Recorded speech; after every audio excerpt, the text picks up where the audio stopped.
नूर जहां ड्रामे की अगली किस्त में आप देखेंगे कि सुंबुल के घर छोड़कर जाने पर नूर जहां तो जैसे तड़प कर रह गई हैं। इन्हें यकीन नहीं आ रहा कि सुंबुल इतनी जुर्रत, इतनी हिम्मत कैसे आ गई इसमें।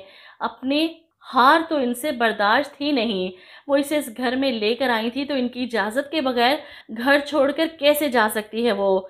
इस तरह तो बाकी बहुएं भी अपनी चिल्लाएंगी, बगावत करेंगी, और इस चीज़ को रोकने के लिए वो सुंबुल को वापस लाना चाहती हैं। इधर माहा, जिसने घर के किसी भी काम को हाथ नहीं लगाना, क्योंकि ये इसकी शर्त थी, बाकी बहुओं की तरह वो काम नहीं करेगी। और चूंकि नूर जहां को वारिस दिया है, इसलिए इसकी हर शर्त नूर जहां की सर आंखों पर। सुंबुल के जाने के बाद घर का निज़ाम दरहम बरहम हो गया, इसलिए वो घर के काम के लिए नूर बानो को फ़ोन करती हैं। कहाँ हो तुम? घर पहुंचो फौरन, इतना काम पड़ा है घर पर। और नूर बानो साफ जवाब देती है, इस वक्त मैं मीटिंग में मसरूफ़ हूँ, अभी नहीं आ सकती, काम ख़त्म करूँगी तो वापस आ जाऊँगी। इसके साफ जवाब पर नूर बानो गुस्से से अपनी बुआ से कहती हैं, आपके जाने के बाद इस घर में सब कुछ बदल गया। जानती हैं, एक बेगम साहिबा घर छोड़कर चली गई, दूसरी मुख्तियार शाह की वारिस मीटिंग्स अटेंड कर रही है, और बड़ी बेगम साहिबा कमर पकड़कर बिस्तर नशीन हो चुकी है। बड़े बेटे के आने पर नूर जहां शिकायत लगाती है कि अब क्या घर के काम मैं खुद करूंगी? बहुओं ने तो जान छुड़वा ली, और तुम्हारी बीवी ऐसा कौन सा अनोखा काम करने जा रही है जो बिस्तर पर पड़ी है? कौन सा बेटा देने वाली है हमें? इसे कहो काम करे आकर।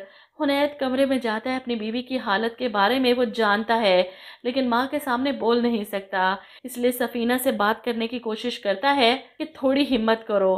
तो सफीना फट पड़ती है, आपको पता है कि अब मुझसे बिल्कुल काम नहीं होता, वो सब भी अपनी जान छुड़वा कर चली गई, मेरा क्या है? ऐसे में माहा रह गई, जो किसी काम को हाथ लगाने को तैयार नहीं। अब काम करवाने के लिए मुलाजमा की ज़रूरत है, तो वो अपने शोहर से ही कहती है कि मेरे और बच्चे के काम के लिए मुझे मुलाजमा चाहिए। और सफ़ीर इसकी खुशी के लिए इसकी हर बात मानने को तैयार। लेकिन नूरजहां को जब पता चलता है कि सफ़ीर मुलाजमा रखना चाहता है घर पर, तो वो बड़े प्यार से और बड़े तरीके से माहा को जता देती हैं कि इस घर में अगर कोई मुलाजम रखना हो तो पहले मुझसे इजाज़त लेनी होती है। इनकी बात के जवाब में माहा कहती है कि आपने तो कहा था कि मेरे और बेबी के सारे काम सुंबुल किया करेगी, लेकिन वो तो घर छोड़कर चले गई, अब कौन करेगा काम? मुलाजमा तो रखनी ही पड़ेगी ना। माहा के जवाब ने नूरजहां को गुस्सा तो बहुत दिलाया कि मुलाजमा रखने की बजाय इस सुंबुल को वापस घर लाने की जिद पकड़ लेती हैं। सुंबुल को हर हाल में इस घर में वापस लाना है, और मैं इसे इस घर में लाकर रहूंगी। माहा, जिसे सफ़ीर की दूसरी बीवी सुंबुल इस घर में नहीं चाहिए, और यही इसकी शर्त थी। वो अपने शोहर पर दबाव डालेगी कि तुम अपनी माँ से बात करते हो या नहीं। सुंबुल अगर इस घर में आ गई तो मैं चली जाऊंगी यहाँ से अपने बेटे को लेकर। वहीं दूसरी तरफ आप देखेंगे कि सुंबुल नूरबानो से मिलती है, बहुत खुश और मुतमईन, इसके गले लग जाती है कि मैं पहले सिर्फ ज़िंदगी गुजार रही थी, अब मुझे लगता है कि मैं ज़िंदगी जी रही हूँ।